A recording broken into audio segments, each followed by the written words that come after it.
Here's how to get up on time.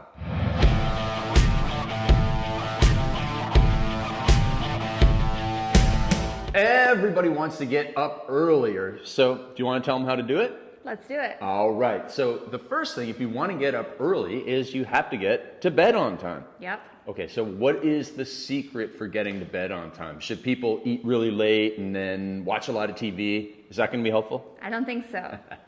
All right, so what should they do?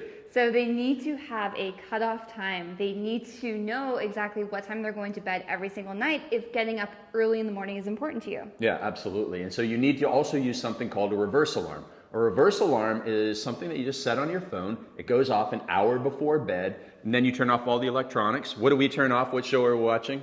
Modern Family. Yeah, so we cut off our Modern Family an hour before bed, and then we read.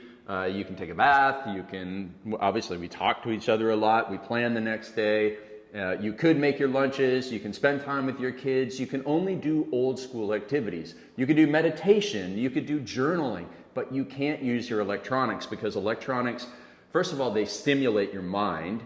And also, if you're on your electronics, you're going to be on your social media, right? Yeah, and someone could send you that one text that makes you think about, the answer to it, or you're kind of going back and forth all night long, which is not good for the sleep. Yeah, it's always that last time you check Facebook or that last time you check your email that message comes in that drives you nuts, or that you're like, oh my God, I got to go and fix that problem. And the next thing you know, you're up later than you want to be. But if you want to get up on time in the morning, whether it's 6 o'clock or 5 o'clock or 7 o'clock, it doesn't really matter what time, you have to get to bed on time.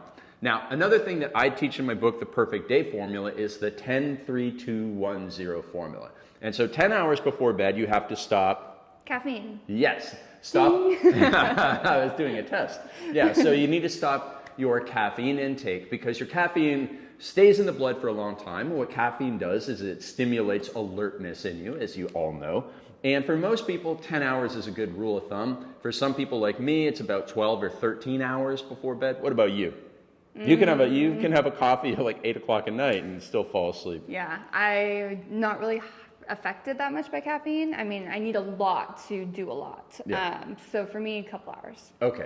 But for most of us, we need to cut off that caffeine a long time before bed, because if you are tossing and turning and you take a look at what you ate or consumed over the course of the day, you probably had that espresso or that Americano at 4 o'clock in the afternoon, and you wonder why you can't fall asleep. And then the next thing you know, you're checking your phone because you're bored and you can't fall asleep, even worse. Another thing that people need to do is I want to go deeper on something you mentioned before, which is the cutoff. What is the importance of having a work cutoff so it doesn't bleed into the rest of the night? Yeah, so work cutoff is so important, and that is your promise to yourself. I work a lot with clients in building confidence, and one of the things that we do is we really just make that promise, and you got to keep it, right? So if you say, okay, maybe 6 o'clock is too early for you, but if you say 7 o'clock, no more, you need to do that. And even if it's tempting, it's really important to do. Yeah, absolutely. So then another thing is that people have too many temptations and distractions.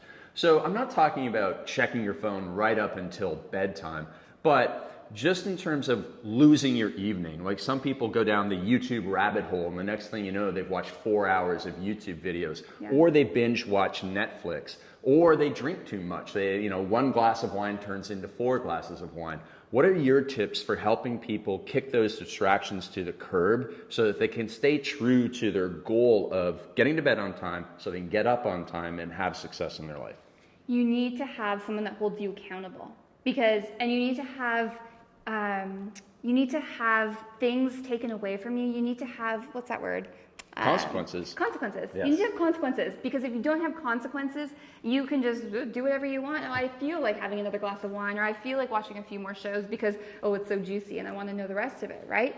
So you need to, first of all, have an intention for your evening. What is it that you want to accomplish, and what does the next 24 hours look like to you? Because that needs to be in alignment, and that is the biggest thing that I see with so many people, especially if, say you want to lose some weight, but then you're snacking late at night, and then you're beating yourself up the next day. So you need to make sure that your cutoff time, you keep that promise to yourself, and then you have an intention for the evening so that it's in alignment with your next 24 hours and then the future moving forward. Oh, there's so much there that I want to unpack. I want to unpack accountability.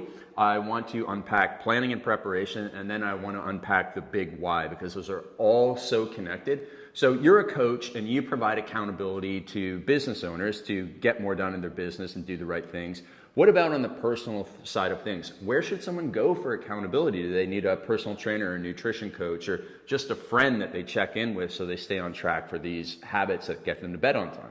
Yeah, I think it's someone that you trust for sure. I don't think it necessarily has to be someone that you pay right away, but you could, maybe it's a friend of yours. It's someone that you respect. Because at the end of the day, they're holding you accountable to something and you don't want to disappoint them, right? Absolutely. So maybe it's an aunt that you really, really respect. Or, you have the option if you're like, I don't really have anyone in my family that I want to share this stuff to.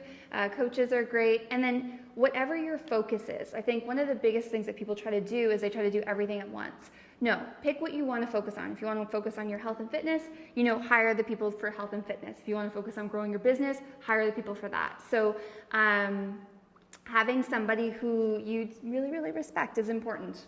Yeah, absolutely. And then planning and preparation, because if somebody goes into an evening with no plans, they can work too long. And if somebody wakes up in the morning or, is getting up in the morning and they don't know what to do, chances are that they'll hit snooze because they're like, I don't know why I'm even getting up this early in the first place. So what's the power of planning and preparation, and what do you do and recommend to your clients so that they have a powerful morning?